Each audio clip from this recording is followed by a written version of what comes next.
না খেলে মুসলমান হওয়া যায় না। গরুর গোশত বর্জন করছে ওই সমস্ত হোটেলকে হিন্দু হোটেল ঘোষণা করতে হবে। এই অধিকার হরণ করার কারণে তোমাকে কাজ করে যাওয়ার দিতা করতে হবে। গরুর গোশত খাবার খেতে পারতেছে না, হোটেলে তোরা রাখে না, আপনাদের বিবৃতি দিয়ে তাদের বিরুদ্ধে ব্যবস্থা নিতে হবে এবং প্রশাসনকে এই ব্যবস্থা গ্রহণ করতে হবে এবং আইনিভাবে তাকে গ্রেফতার করে শাস্তি নিশ্চিত করতে হবে। এবং আমরা আজকে এখানে যারা ছাত্র জনতা রয়েছে সবাইকে বলে দিতে চাই যে এটা মুসলমান অধ্যুষিত এলাকা, এদেশের রাষ্ট্র ধর্ম দিন ইসলাম, এদেশের শতকরা 98 জন মুসলমান বসবাস করে।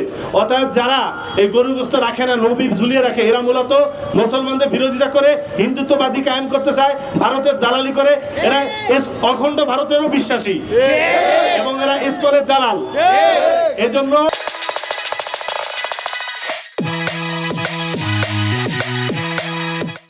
আমরা স্পষ্ট বার্তা বলতে চাই যে দেশে থাকতে গেলে, বসবাস করতে গেলে, ব্যবসা বাণিজ্য করতে গেলে গরুর গোশত হোটেলে রাখতে হবে।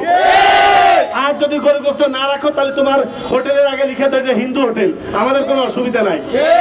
তুমি মুসলমান পরিচয় দিবা, নাম মুসলমান, রেস্টুরেন্ট হোটেলের নাম মুসলমান, তুমি মুসলমান 98 জন জনগণের নাগরিক অধিকার হরণ করতেছো, খাবার রাখো না গরুর গোশত, তাহলে তুমি এই অধিকার হরণ করার কারণে তোমাকে কাজ করে যাওয়ার দিতা করতে হবে। দেশের 98% মুসলমানদের কাছে তোমার জবাবদিহিতা করতে হবে।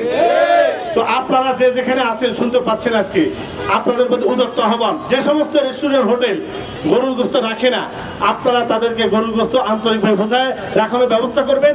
না হলে আপনারা আপনার আইনের মাধ্যমে, সাংবাদিক ভাইদের মাধ্যমে, দেশের যে আইন রয়েছে সেটার মাধ্যমে ব্যবস্থা গ্রহণ করে তার বিরুদ্ধে শক্ত অবস্থানে আপনারা যাবেন।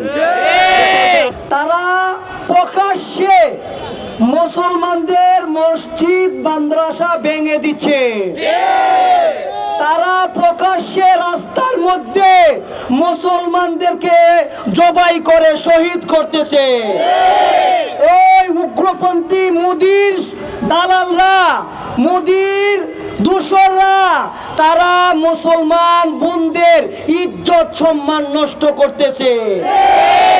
বাংলাদেশে তথাকথিত বুবা যারা শয়তান রয়েছে, যারা উলামায়ে সু রয়েছে, তারা ওই উগ্রপন্থী সন্ত্রাসী সংগঠন ভারতের দালালি করে বাংলাদেশের মাজারগুলো তারা ভেঙে দিচ্ছে। বিরুদ্ধে শক্ত প্রতিবাদ করে তুলতে হবে। এরাই হচ্ছে দিল ইসলামের শত্রু। উলামায়ে সুদেরকে আমরা কখনো ছাড় দিব না। ইতিহাস অনেকগুলো শুনেছেন। গৌর গোবিন্দ পরাজিত হয়েছে, শাহজালাল ইয়েমেনি রহমতুল্লাহ আলাইহি ইসলাম প্রতিষ্ঠা করেছেন গরুকে কেন্দ্র করেই।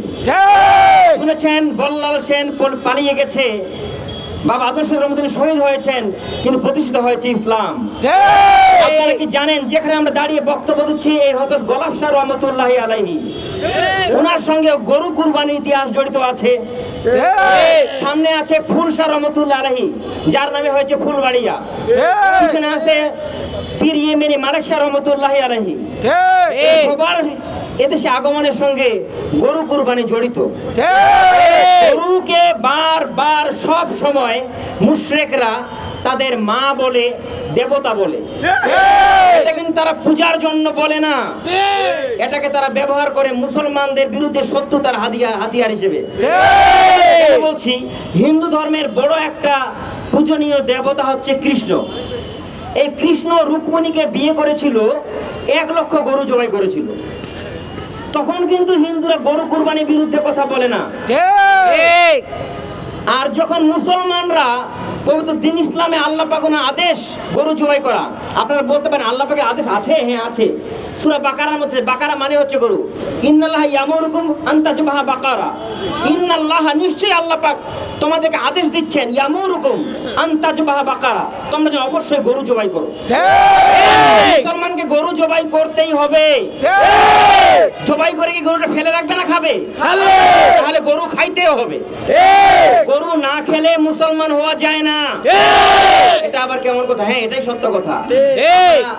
আব্দুল্লাহ বিন সালাম রাদিয়াল্লাহু ঘটনা শুনেছেন। পূর্ববর্তী বক্তা বলেছেন তিনি ইহুদিদের পণ্ডিত ছিলেন। তিনি যখন আমাদের নবীজির কাছে এসে ইসলাম গ্রহণ করলেন তখন উটের গোশত হাদিয়া আসলো। ইহুদিরা তো উটের গোশত খায় না। আব্দুল্লাহ বিন সালাম রাদিয়াল্লাহু তাআলা তিনি ওই উটের গোশত থেকে নিজেকে এড়িয়ে রাখতে চাইলেন। তখন নূরের হাবিবি সাল্লাল্লাহু আলাইহি সাল্লাম তিনি কিন্তু এটা অনুমোদন দেন নাই।